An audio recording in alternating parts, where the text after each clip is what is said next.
प्रिय भक्तों, जय श्री राम। आज हम सुनाएंगे गीता प्रेस गोरखपुर कल्याण से प्रकाशित भगवत कृपानुभूति अंक से एक सत्य घटना जो किसी के ऊपर गुजरी है, उन्होंने कल्याण से प्रकाशित हुई है।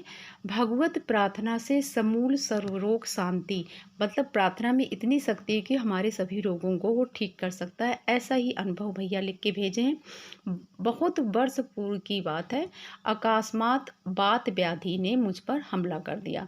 हमला इतना था, मतलब इतनी भयंकर बीमारी की थी कि मेरी दाहिनी भुजा बिल्कुल उठती नहीं थी। सायंकाल का समय था, दर्द बहुत ज़्यादा हो रहा था। मैंने समझा दर्द कम हो जाएगा, लेकिन दर्द ने रात तक भयानक रूप धारण कर लिया।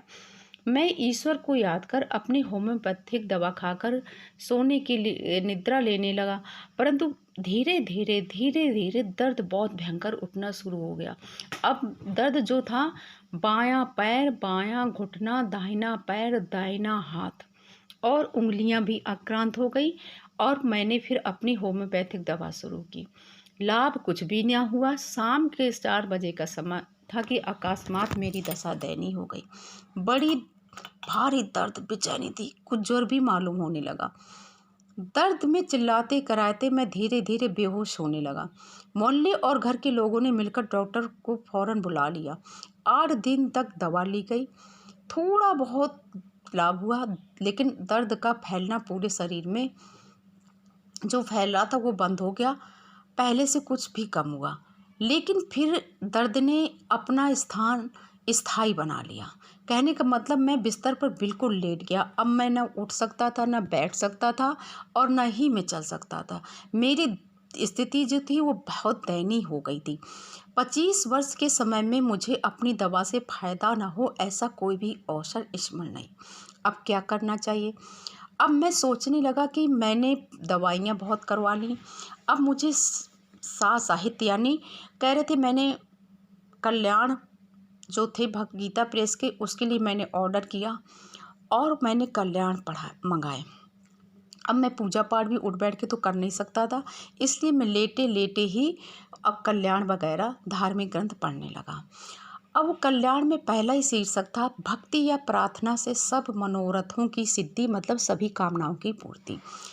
ये मैंने पढ़ा और दृढ़ निश्चय किया कि अगर मुझे ठीक होना है तो मुझे प्रार्थना भगवान से करना चाहिए।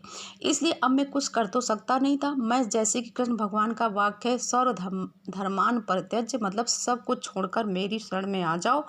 तो यही मैंने किया कि मैंने अपने सारे विचार हैं वो प्रभु को समर्पण कर दी। अब मैं लेटे लेटे दिन भर भगवान से दिन रात उनका नाम लेकर करुण भाव से प्रार्थना करने लगा।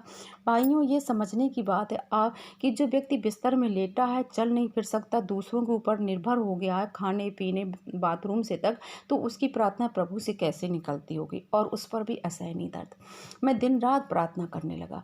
प्रार्थना का उत्तर थोड़ी दिनों में ये हुआ कि अपने आप में चलने फिरने लायक बन गया। गर्म जल से स्नान भी करने लगा। 2 महीने के अंदर इस दुस्साध्य रोग का समूल नाश हो गया। आज 1 वर्ष बीत गया। अब मेरे शरीर में रोग का नाम निशान भी नहीं है। इतनी सर्दी में भी 4 बजे प्रातः स्नान करता हूँ। आज मेरी आयु 49 वर्ष की है। कितना भयंकर और दुस्साध रोग! कहाँ दीन बंधु भगवान की प्रार्थना का अनुपम महत्व और श्रेष्ठता। सिर्फ मैंने प्रार्थना की, यहाँ तक कि मैंने दवाइयाँ भी बंद कर दी। जिसने सच्चे हृदय से भगवान के चरण बिंदु में अपने आप को समर्पण कर रखा है, जिसका भगवान पर अटूट विश्वास है, उसके लिए क्या संभव है। प्रभु ऐसे लोगों के सर्वत्र सदा सर्वदा निकट ही रहते हैं। भगवान के मिलने के लिए 4 बातों की प्रबल आवश्यकता है: दृढ़ विश्वास, उत्कट इच्छा, सर्वत्र भगवान की सत्ता देखना और सच्चा प्रेम। भगवान न मिले तो ये असंभव है। जाके मन विश्वास है, ताके नित्य प्रभु संग। ये सच्ची कथा है, सत्य घटना है। बोले जय श्री राम।